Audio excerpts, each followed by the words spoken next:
Lors de son prochain match, ce dimanche contre Nice, l'Olympique de Marseille jouera à nouveau dans un stade qui ne pourra être plein. La faute à une sanction de huis clos partiel qui concerne le bas du virage sud, accusé d'avoir utilisé des engins pyrotechniques par la Ligue de football professionnel (LFP). Chaque week-end passe et se ressemble, impossible de ne pas voir un match concerné par les huis clos partiels en L1. Pour s'en convaincre, il suffit de lire les 5 derniers comptes rendus de la commission de discipline de la LFP. Au total, 4 fermetures de tribunes ont été prononcées, et tout à l'exception de l'envahissement de terrain au Havre concernait l'usage d'engins pyrotechniques. Les supporters marseillais ont également été condamnés à la fermeture de leur parcage visiteur pour 3 matchs, après l'utilisation de fumigènes lors d'un déplacement à Dijon. Le Code du sport et le règlement de la Ligue de football professionnel interdisent l'introduction et l'usage d'engins pyrotechniques dans les stades. C'est interdit et les interpellations continueront et les sanctions contre les clubs continueront, avait martelé Didier Quillot, le directeur général et exécutif de la Ligue de football professionnel, en février. Une tolérance zéro prônée également par Antoine Mordac, le patron de la division nationale de lutte contre le hooliganisme.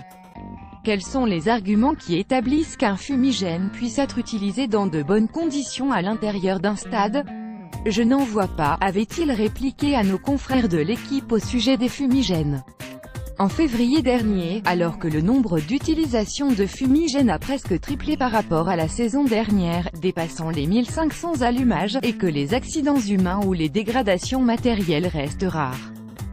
2 exemples peuvent tout de même être cités. En 2014, un enfant a été brûlé au cuir chevelu à l'allumage d'un fumigène, lors de Rennes-Monaco. Aussi, des sièges ont été brûlés au Vélodrome lors de l'anniversaire des South Winners. GURIN-Vélodrome Eurosport en Norvège, l'utilisation de fumigènes encadrés mais autorisés. Des arguments pour une légalisation, l'Association nationale des supporters en aurait plein. Elle a même créé un livret sur le sujet. Le premier facteur des problèmes serait, justement, l'interdiction. Une utilisation légale des fumigènes permettrait de diminuer la part de risque en permettant au groupe de supporters de s'entendre au préalable avec les services de sécurité. Par exemple, si les fumigènes étaient légalisés, des moyens d'extinction pourraient être prépositionnés à certains endroits des tribunes afin de permettre une intervention rapide en cas d'accident, assure l'AN. Elle s'appuie aussi sur des exemples à l'étranger pour montrer que la tolérance zéro n'est pas la solution idoine, selon eux.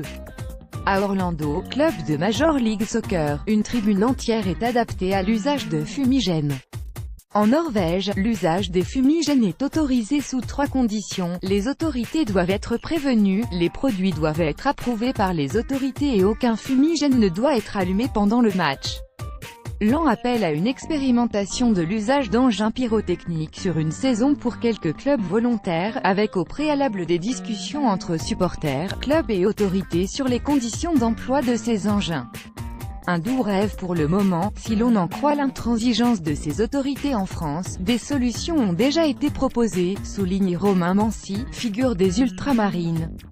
On a monté des dossiers pour organiser des spectacles à base de fumigènes avec une préparation en amont, présence de pompiers, de seaux pour déposer les fumis.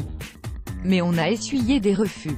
Didier Quillot avait annoncé qu'un adolescent avait perdu 2 phalanges après avoir utilisé un fumigène lors de Bordeaux-Marseille, en novembre dernier. Une erreur factuelle, selon Nicolas Ourcade. En fait, c'était par un pétard, objet difficile à détecter à la fouille et bien plus dangereux, indique le sociologue dans une tribune pour SoFoot, en février dernier. Nasser Al-Khelaifi et Didier Quillot en 2017. Getty Images Haro sur les pétards. Les supporters, quant à eux, distinguent fumigène et pots de fumée aux autres objets. À Bordeaux, des leaders assurent se battre au quotidien contre l'usage de pétards, justement. À Metz, la Groupa est connue pour l'utilisation de fumigènes, mais assure ne pas être adepte de l'utilisation de pétards. Des engins défectueux sont parfois achetés aussi par les supporters. Une fois, un pot de fumée a explosé en tribune, avoue la Groupa Metz, alors que l'engin n'a pas vocation à faire une explosion. Ils admettent par ailleurs que l'utilisation d'une torche, dont la chaleur peut atteindre 2000 degrés, peut être dangereuse. Surtout quand ces objets tombent entre les mains de supporters mal intentionnés qui décident de s'en servir comme projectiles. Mais l'usage de fumigènes se fait, en extrême majorité, dans un cadre festif et non violent, le plus souvent pour fêter l'anniversaire d'un groupe. Lors de l'anniversaire des Bad Gones, par exemple, l'Olympique lyonnais avait tenté d'interdire à son groupe phare l'usage d'engins pyrotechniques.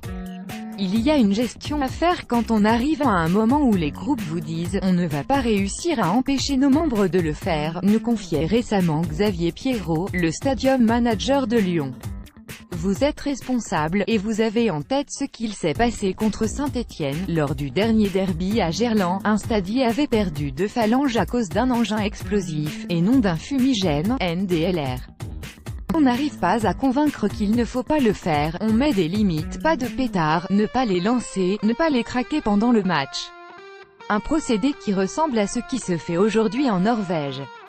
Malgré un craquage massif, aucun incident n'a été à déplorer lors de cet anniversaire, où même des joueurs ont porté haut les fumigènes. Les clubs dans une position inconfortable, mais cette largesse prise avec la loi pourrait entraîner des sanctions judiciaires. Jean-Michel Aulas, le président, est notamment visé par l'enquête. Ces petits arrangements sont, quoi qu'il en soit, très rares. Les clubs adoptent le plus souvent 2 positions, résumées par Romain Gaudin, le président et capot de la Brigade Loire. Il y a un chantage à l'amende. La LFP incite les clubs à trouver les fauteurs de troubles et à porter plainte pour ne pas avoir d'amende. Ensuite, il y a les clubs qui cherchent à mettre la main sur les personnes, parfois à contre-cœur, et ceux qui assument disent n'avoir pas trouvé celui qui a allumé. Une position difficile pour les clubs qui doivent choisir entre la paix sociale et le respect des règlements. Pour éviter les sanctions, qui peuvent également être financières et prononcées par la Ligue, certains clubs anticipent. Pour montrer sa bonne foi, les dirigeants marseillais avaient prononcé eux-mêmes un huis clos aux Fanatics lors du match contre Lille, après que le groupe usait de fumigènes pour fêter son anniversaire. Avant d'ouvrir la tribune jambon haute pour 5 € et de proposer, implicitement au moins à ce groupe de s'y rassembler, NDLR, contacté, le club a refusé de répondre à nos questions. Une forme d'hypocrisie qui avive les tensions et les incompréhensions entre supporters et institutions. Et qui pousse certains supporters à rire jaune. Comme quand Strasbourg, élu champion des tribunes de Ligue 2, voit son article sur le site de la Ligue illustré par un craquage massif. Inspirés par les collectionneurs de stades anglais, les 2 auteurs de Soups par terre ont lancé un tour de France des 20 stades de Ligue 1 pour aller à la rencontre des supporters et vivre le supporterisme de l'intérieur. Ils livreront régulièrement leur vision sur eurosport.fr.